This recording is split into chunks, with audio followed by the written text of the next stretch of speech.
প্রথমত হচ্ছে হঠাৎ করে এই সংখ্যাটা সাথে নেমে এলো কি করে? এই সংখ্যাটা নির্বাচন কমিশনের কাছে আমাদের প্রথম প্রশ্ন, যে দায় তৃণমূল বিজেপি এসব ছাড়ুন, প্রশ্ন হচ্ছে নির্বাচন কমিশনের তো সবার আগে দায়িত্ব থাকা উচিত যাতে স্বচ্ছভাবে এসআইআর প্রক্রিয়াটা হয়।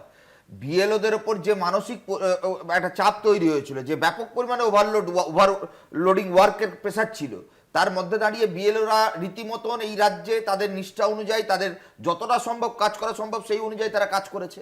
তারপরেও আমরা যখন স্পষ্টভাবে আমাদের বামফ্রন্টের পক্ষ থেকে সমীর লাইডি অডিও জমা দিয়ে নির্বাচন কমিশনের কাছে অভিযোগ করলেন, সেখানে তৃণমূল নেতার নাম জানা গেছে, পরবর্তীকালে জাহাঙ্গীর খানের নাম এসছে।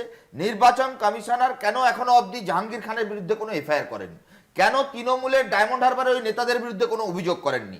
700 বুথ, যেখানে দক্ষিণ 24 পরগনা জেলা, তার মধ্যে 350 বুথ, যেটা হচ্ছে শুধুমাত্র ডায়মন্ড হারবার লোকসভা কেন্দ্রের মধ্যে।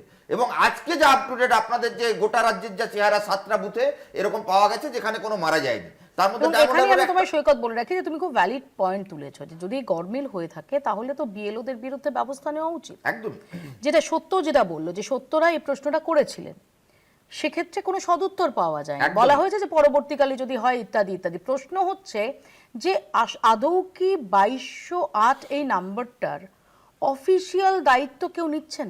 একদমই, আমি বলছি 2208-এর দায় নির্বাচন কমিশন নীরব। এখনো অবধি কত নাম মানে বাদ গেছে মৃত ভোটারের ক্ষেত্রে, এখন যেমন জানা যাচ্ছে 7টা বুথ আছে যেখানে কেউ মারা যাননি, তার মধ্যে মালদার 2টো, দক্ষিণ 24 পরগনা মনে হয় 1টা জানতে পারলাম। আমার প্রশ্ন হচ্ছে যে ওই নির্দিষ্ট এলাকায় যেখানে অভিযোগগুলো আসছে, নির্বাচন কমিশন ওই এলাকার বিএলও কিংবা নির্বাচিত যে কোনো রাজনৈতিক দলের নেতা, শাসক বিরোধী যে পক্ষই হোক না কেন, তাদের বিরুদ্ধে কোনো ব্যবস্থা নেয়নি কেন? আমি বলছি এতগুলো বিএলও মারা গেলেন, তার নিরপেক্ষ তদন্ত নির্বাচন কমিশন সুমোটোভাবে কেন করলো না? অথবা এই রাজ্যের ডেটা এন্ট্রির ক্ষেত্রে যে ক্রাইসিস তৈরি হয়েছিল, একটা ব্যাপক ওয়ার্কলোড তৈরি হয়েছিল, সেক্ষেত্রে নির্বাচন কমিশন নীরব কেন? যে অবজারভার শেষ মুহূর্তে রিক্রুট করা হলো, সেই অবজারভার আগে কেন নিয়োগ করা হয়নি?